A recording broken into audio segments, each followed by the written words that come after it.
एक दिन पहाड़ों के दरमियान से गुजरती हुई ट्रेन फल लेकर शहर जा रही थी। अचानक एक सेब डब्बे से उछलकर घास पर जा गिरा।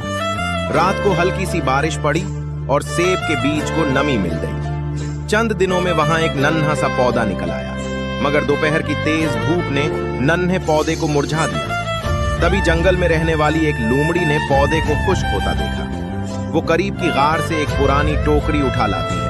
वो नलके से टोकरी में पानी भरती है और एक छोटी सी नाली बनाकर पानी को पौधे तक पहुंचा देती है। रोजाना पानी मिलने से पौधा चंद महीनों में एक सेब का दरख्त बन जाता है। मगर एक दिन लोमड़ी रोने लगती है क्योंकि किसी ने लाइक और सब्सक्राइब नहीं किया।